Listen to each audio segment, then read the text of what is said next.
안녕하세요. 이가피겨스의 신간 읽기입니다. 오늘은 지난번에 이어서 자연은 언제나 인간을 앞선다의 2부를 시작하겠습니다.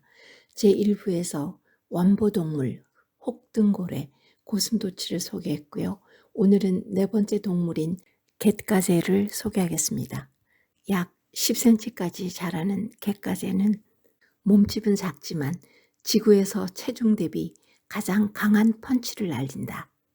갯가재의 영어 이름은 멘티스 슈림프인데 직역하면 사마귀 새우이다. 사마귀는 옛날에 곤충 채집을 해본 사람은 다 알 거예요. 사냥감을 역시 펀치로 잡는 곤충입니다. 갯가재의 펀치는 서서 날렸을 때도 최대 시속 80km에 도달한다. 펀치의 위력이 자기 무게 1000배 이상이라는 점에서 어마어마한 수치다. 나는 갯가재의 펀치가 왜 이토록 강력한지 늘 궁금했다. 갯가재의 다리는 사냥감을 수백 번 가격해도 부서지지 않는다는 점에서 과학자들의 호기심을 자극했다. 연구팀은 갯가재의 발가락 마디 내부에서 뼈와 같은 무기질과 천연 유기섬유가 결합하여 복합재료를 형성한다는 것을 발견했다. 여기서 복합재료란 물리적, 화학적 성질이 다른 두 물질의 혼합물이다. 두 물질이 결합하면 성질이 대단히 우수한 물질이 탄생한다. 갯가재의 경우 껍데기가 질기고 단단하며 가볍다.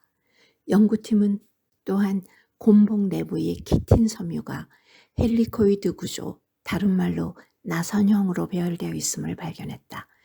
이 구조는 비좁은 나선형 계단처럼 보이며 높이가 높아지면서 계단이 빙글빙글 돌아간다. 연구팀은 또한 이 나선 구조가 물질에 손상을 입히는 특정 주파수의 파동만 제거해서 반복적으로 빠르게 충격을 받아도 잘 견디도록 자연 설계되어 있음을 발견했다. 현재는 이 갯가재의 곰봉 덕분에 가볍고 내구성이 강한 비행기나 풍력 발전기를 만들기 위해 상업화하는 단계에 있다. 저는 가끔 스파게티에 이것을 넣어서 먹어본 적이 있는데요. 이렇게 큰 비밀을 가지고 있는 줄 처음 알았습니다.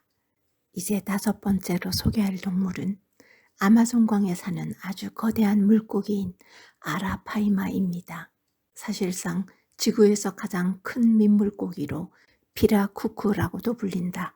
이 민물고기는 길이가 3m가 넘고 몸무게가 200kg가 넘는다.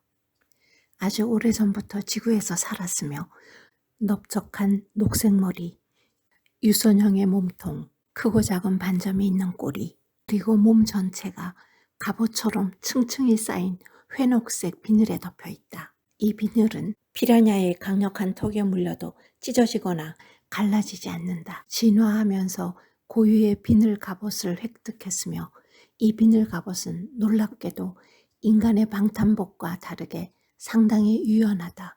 그래서 단단한 몸으로 물속에서 쉽게 움직일 수 있으며 위기가 닥치면 빠르게 헤엄쳐 달아난다. 연구팀은 비늘의 바깥층이 지그재그로 배열되어 있으며 표면이 매끄럽지 않고 울퉁불퉁한 굴곡이 있음을 발견했고 비늘의 안층은 나선형 구조를 가진 콜라겐이 미세 섬유를 형성하고 있었다.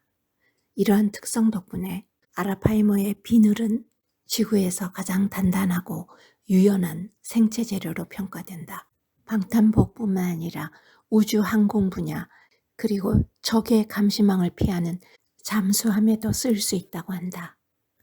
그리 멀지 않은 미래에 세계 군인들은 이 선사시대 물고기 덕분에 안전을 지키게 될 것이다. 다음 6번째로 소개할 동물은 우리에게 너무나 익숙한 소입니다. 아시다시피 되새김을 하는 반추동물로서 식물의 세포벽을 구성하는 질긴 섬유소인 셀룰로스를 소화할 수 있으므로 식물성에서 영양소를 얻을 수 있다. 소의 위는 4칸으로 되어 있다. 이처럼 풀을 소화하는 소의 능력은 인도의 과학자와 공학자로 구성된 연구팀의 관심을 끌었다. 소 위 내부에서 일어나는 작용이 인간 배설물을 효율적이며 친환경적인 방법으로 처리하는 데 도움이 되기 때문이다. 그 당시 인도 남부의 벵갈루루에서는 불쾌한 일이 발생하고 있었다. 해발 900m 고원에 자리 잡은 도시 벵갈루루는 인도의 실리콘밸리로 유명하다. 이 도시는 호수의 도시로 불리기도 한다. 그런데 몇 년 동안 주민들은 호수에서 반복적으로 일어나는 엄청나게 큰 화재들을 경험해야 했다. 그 이유는 호수에 버려지는 인간의 배설물이 늘어나면서 초목과 수초가 과잉 성장하며 산소가 부족해진 물에서 메탄가스가 계속 나왔기 때문이다. 이 연구팀은 기존 하수 처리장 대부분이 산소에 의존해서 사는 세균으로 폐기물을 분해한다는 것을 알았다. 이 같은 하수 처리 탱크는 전력과 비용이 많이 든다. 연구팀은 소 위에서 음식물을 분해하는 혐기성 세균에 주목했다. 그리고 4단계 수조를 설계했다. 먼저 첫 번째 큰 수조에 폐수를 모아 밀폐하고 혐기성 세균을 첨가한다. 이 방은 침전실이다. 침전실에서는 소의 첫 번째 위와 마찬가지로 미생물이 폐수를 분해한다. 폐수의 고체 성분이 가라앉으면 남은 폐수는 관을 타고 두 번째 방에 도착하여 더 많은 혐기성 세균과 섞인다. 두 번째 방을 떠날 무렵이면 폐수는 처리 전보다 훨씬 깨끗해진 상태이지만 그래도 컵에 부으면 더러운 물처럼 보인다. 이제 세 번째 방으로 흘려보내면 자갈과 세균에 통과시켜 더욱 깨끗이 정화된다. 마지막 단계는 인근 지역의 풀과 조류를 심은 자갈 필터를 이용해서 폐수에 남은 고체 물질, 세균, 바이러스, 영양분 등을 전부 제거한다. 최종 결과는 맑고 깨끗한 물이다.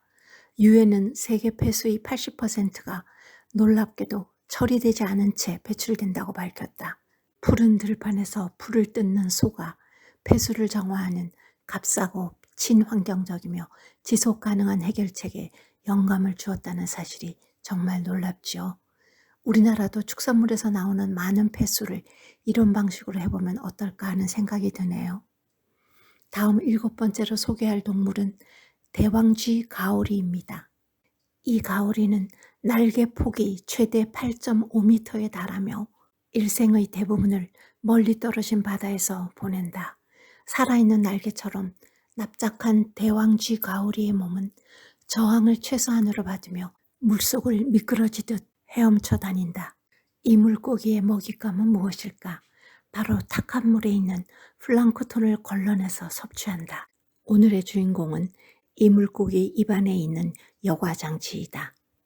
만일 연구팀이 대왕쥐 가오리의 여과장치처럼 막히지 않는 구조를 만들 수 있다면 바다의 미세 플라스틱만 모으고 제거해서 해양 오염을 방지하는 일에 활용할 수 있을 것이다. 매년 플라스틱 약 1,300만 톤이 바다로 흘러들어온다. 그 중에서 미세 플라스틱 문제가 가장 심각하다. 미세 플라스틱 중에 아주 무겁거나 가벼운 것은 하수 처리장에서 처리할 수 있지만 중간에 뜨는 미세 플라스틱은 동물성 플랑크톤이 발견되는 높이와 비슷하게 중간 지점을 떠다니기 때문에 물고기 몸에 쌓이게 된다. 우리가 이런 뉴스를 접할 때마다 생선도 먹지 못하게 되는구나 하는데 참 좋은 소식이죠. 이러한 여과장치는 하수 처리장뿐만 아니라 맥주, 와인 제조 공장에서 미세 플라스틱을 제거하는 데도 쓰일 것이다. 솔직히 말해 나는 주류 공장에서도 미세 플라스틱 문제를 겪고 있는지 몰랐다. 우리는 얼마 전 플라스틱 병에 넣어서 파는 생수에도 같은 문제가 있다는 얘기를 들었지요. 8번째로 소개할 동물은 우리가 랍스터라고 부르는 바닷가재입니다. 나는 바닷가재를 바다의 귀족이라고 생각하며 그 이유는 단지 바닷가재 몸속에 파란색 피가 흐르기 때문만은 아니다. 이들은 훌륭한 의사소통 능력도 있다고 한다. 소변에서 나오는 화학물질을 가지고 다른 개체와 신호를 주고받는다. 또한 수명이 아주 길다. 어떤 바닷가재는 100살까지 산다고 알려져 있다. 그런데 오늘의 주인공은 플랑크톤으로 물이 탁해진 가운데 세상을 보는 바닷가재의 눈이다. 바닷가재의 눈을 현미경으로 자세히 들여다보면 각 눈알은 정밀하게 배열된 작은 사각형 수천 개로 덮여 있다. 그리고 우리 눈의 가시범위는 150도이지만 바닷가재의 눈은 180도에 이른다. 바닷가재의 눈을 본뜬 우주망원경이 깊은 우주를 관찰하고 발견을 이어간다는 사실이 진정 놀랍고 신기하기만 하다. 다음 마지막 9번째로 소개해드릴 동물은 여러 개미 중에서 덫개미입니다. 덫개미는 중남미와 갈라파고스 제도에서 발견되는 길이가 12mm이다. 그런데 이들은 독침으로 무장한 활동적인 사냥꾼이며 날아가는 총알보다 빠르게 턱을 담을 수 있다. 최고 시속 233km라는 놀라운 속도로 입을 다물 수 있으며 180도까지 벌릴 수 있는 매우 큰 턱을 지니고 있다. 스위스의 한 연구팀은 이러한 덫개미의 능력 중에 특히 점프와 팀워크를 모방하는 소형 로봇 제작에 관심을 두었다. 이들은 크고 정교하고 값비싼 로봇보다 작업 수행 능력이 탁월하고 대량 생산이 가능한 소형 로봇의 잠재력을 확인했다. 고작 10g짜리 로봇이지만 스마트 복합 소재를 직사각형으로 제작하고 종이학을 접듯이 접어서 다리가 3개이고 높이가 약 5cm인 3차원 삼각형 로봇을 만들었다. 이것의 주요 용도는 수색 및 구조이다. 예를 들어 지진이나 핵사고 같은 재난이 발생하면 생존자가 있는지 이 로봇들을 많이 들여보내서 확인할 수 있다. 또한 우주 탐사에도 얼마든지 사용할 수 있다. 현재 연구 단계에 있지만 우리는 몇 년 안에 걷고 뛰고 협업하며 문제를 해결하는 소형 로봇에 익숙해질 것이다. 이 모든 성과는 덫개미의 턱 덕분이다. 저자는 에필로그에서 이렇게 말합니다. 이제 인류는 어디로 나아갈까? 미래의 인간의 제품을 설계하고 창조하는 기술의 핵심은 분명 생체 모방일 것이다. 이와 더불어 매력적이며 무시할 수 없는 미래의 한 축은 인공지능이다. 자의식이 있는 인공지능에 분명 도달하리라고 예상할 수 있다. 무섭게 들리는가? 인공지능 역시 인간과 다른 생물종의 지능을 모방하기 위해서 대자연에서 배움을 얻는 과학의 한 분야가 될 것이다 라고 예상합니다. 정말 재미있고 신기한 이야기들이 많은 책이었습니다. 감사합니다.